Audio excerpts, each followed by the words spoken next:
जय श्री राधे राधे सभी भाइयों को बहुत बहुत धन्यवाद अगेन आप लोग का पिछले वीडियो पे बहुत अच्छा रिस्पांस देने के लिए। तो पिछले वीडियो में हम लोग जाने थे कि लिमिट से पहले जो बेसिक टर्म्स हैं वो क्या क्या हैं, लिमिट से समझने से पहले क्या क्या चीज़ को समझना ज़रूरी है। तो वो वीडियो अगर आप हमारा नहीं देखें तो प्लीज़ जाके देखिए, उसको लाइक एंड सब्सक्राइब भी कीजिए।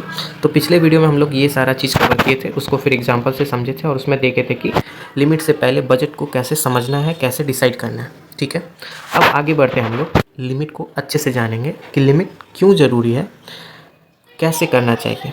ठीक है, तो देखिए ये जितना भी गेम है ये है पैसों और माइंडसेट का गेम। ठीक है, तो जब भी आप प्ले करोगे, मान लेते हैं कि इनिशियल स्टेज या इनिशियल लक जिसको बोलते हैं उसमें आप जीत गए, तो मन करेगा कि और खेले या फिर और जीते। ये होता है पैसे कमाने की चाह। अब मान लेते हैं कि इसका उल्टा हो गया, जस्ट उल्टा कि हार गए हम लोग, तो उस केस में क्या होता है, हम लोग सोचते हैं कि रिकवर करने का। अब रिकवर करने के चक्कर में और लॉस होते जाता है और लॉस होते जाता है, और इस केस में बंदे की मेंटलिटी ये होती है कि भाई चलो ठीक है, मैं ये लॉस हुआ, इसमें सेकंड गेम लॉस हुआ, थर्ड गेम लॉस हुआ, फोर्थ तो विन होंगे ही, तो उसमें वो ज़्यादा लगा लेता है। अगर मान लेते हैं फोर्थ भी लॉस हो गया तो वो उसमें और उससे ज़्यादा पैसा लगा देते हैं। मीन्स मार्टिंगन थ्योरी का यूज़ कर लेते हैं, जिसको हम लोग पिरामिड टाइप ऑफ इन्वेस्टमेंट भी बोलते हैं। तो उस टाइप से बचने के लिए, प्लस पैसों का माइंडसेट पे ज़्यादा इफेक्ट ना हो, प्लस बाद के स्टेज में हमको रिग्रेट फीलिंग ना हो, तो इस सब चीज़ों से बचने के लिए हम लोग को लिमिट में किसी भी चीज़ को मनी मैनेजमेंट करना या फिर लिमिट में प्ले करना ज़रूरी है।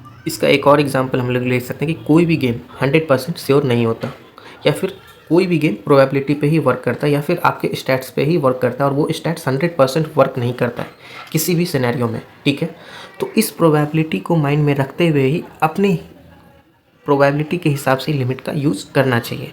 ठीक है, अब मैच में कभी कभी होता क्या है, कभी कभी होता है भाई कि 2 बॉल में 2 रन चाहिए, वो भी नहीं बनता है और वो मैच डिफेंड हो जाता है। कभी कभी क्या होता है कि मैच में हमें 6 बॉल में 38 रन चाहिए, वो भी बन जाते हैं। तो यहाँ कुछ भी पॉसिबल है, नथिंग इज़ 100% श्योर। तो इस चीज़ को अपने माइंड में रख के ही कोई भी चीज़ प्ले करना है या फिर कोई भी प्रेडिक्शन करना है। अब ये तो हो गया क्यों। अब इसके फ़ायदे क्या हैं? फ़ायदे ये हैं कि अगर आप मान लेते हैं कि इनिशियल स्टेज में आपका लॉस हो गया और आप हमेशा लिमिट में प्ले करते हो, तो जब भी जैकपॉट मैचेस होंगे उसमें आपको रिकवर करने के ज़्यादा चांसेस मिलेंगे। ठीक है, सेकंड चीज़, आप जितना भी ज़्यादा पार्ट्स में डिवाइड करोगे उतने ज़्यादा आपके पास प्रेडिक्शन करने का मौका रहेगा, और उतनी ज़्यादा आपकी एक्यूरेसी बढ़ती जाएगी, या फिर उतना ज़्यादा आपको रिकवर करने का या फिर प्रॉफिट कमाने का चांस बढ़ता जाएगा। जितना ज़्यादा आप अपने आप को चांसेस दोगे उतना ज़्यादा आपकी प्रोबेबिलिटी बढ़ती है विनिंग की।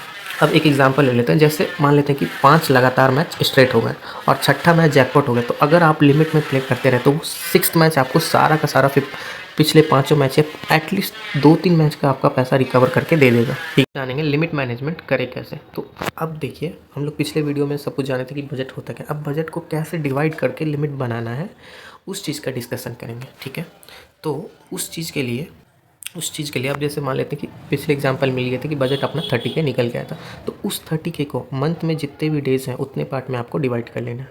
ये क्या हो गया आपका लिमिट। सिंपल सी लैंग्वेज में, जितना भी आपका बजट है उसको आप मंथ के डेली बेसिस पे डिवाइड करके जितना भी पैसा है या फिर जितना भी अमाउंट है वो हो गया आपका लिमिट।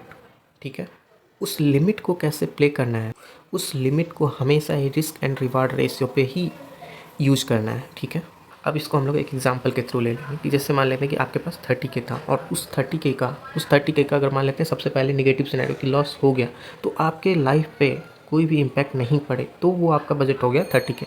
अब मान लेते हैं कि 15K लॉस होने पे आपका कोई लाइफ पे इम्पैक्ट नहीं पड़ेगा, तो आपका बजट हो गया 15K।